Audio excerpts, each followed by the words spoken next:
Hi, thank you for joining me today. We'll meet in a second, but I need to get started because this is a long book. So this book is called The Last Giants by Francois Place. The Last Giants, Francois Place. I'm going to skip around a lot, but I want to share this book with you because of the pictures and the words that he uses and the story. They all come together. It's a great book. It was during a stroll along the waterfront that I purchased the object that would forever change my life, an enormous tooth covered with strange markings. The man who sold it to me claimed it was no ordinary piece of carved scrimshaw, but a giant's tooth. Returning home, I hastened to study my new acquisition. Except for its size, the tooth was in every way identical to a human molar. On one of the root's inner surfaces, there was a tiny map. It clearly showed a river in an area hemmed in by mountain ranges. This could only be the land of the giants.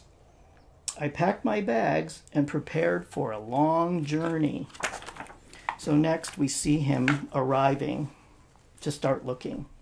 So at Calcutta, where the ship docked to take on a cargo of pepper and cinnamon, I set out in search of an old college classmate. The official story was that he had made his fortune in the India trade and boasted of owning trading posts and ships from Ceylon to Canton. He offered me the services of his interpreter and, without asking any questions, took me to Martaban in Burma. There, I planned to sail up the Salween and then the Black River. Whoa. The cliffs closed in as we gained the upper reaches of the river. The current became faster and faster, tumbling through a series of rapids. We had to unload the boats, laboriously carry the baggage along the steep shores, then tow our crafts as they banged against the rocks. 2 men perished in this unfortunate affair, victims of the dark, swirling waters. There's a tiger stalking them.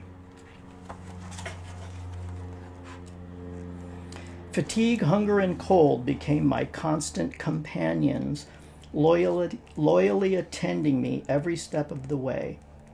Nature was certainly baring its teeth against me, I told myself with a grim chuckle, and I began laughing so hard that the whole mountain started to laugh with me.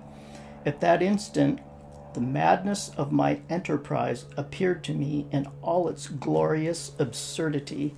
But just then, a ray of sunshine suddenly lit up the edge of a crack, a brief smile on the frowning face of the cliff.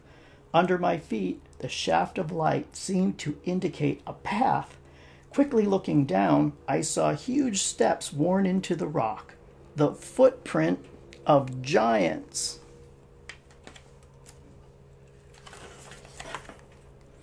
The earth began to tremble slightly, but I was too exhausted to react. Cold sunlight made my eyes open, then vanish behind one of the stone columns. To my horror, one of them started leaning toward me, singing in an incredibly sweet voice. Had my reason become so completely unhinged? Was this a dream, a hallucination?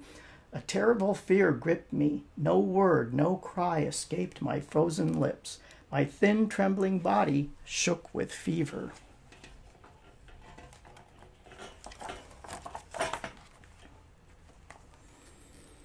The moment to say goodbye arrived.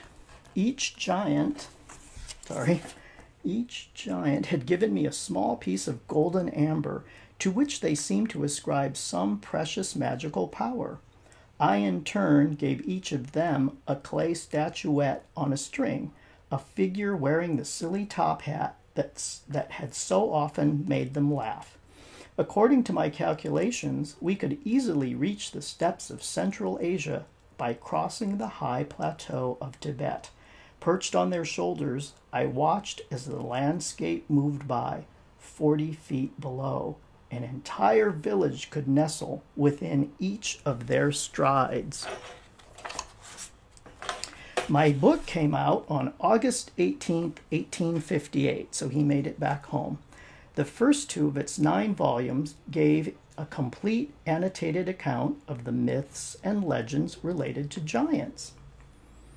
In the 4th and 5th volumes, I took up my own narrative describing the tribe I had discovered and detailing their habits and customs. A dictionary of 3,000 song words gave some idea of their musical language. Finally, I called on the best engravers in England for the remaining 4 volumes of illustrations and zealously supervised the exact reproduction of my drawings. All right, so I'm going to stop here.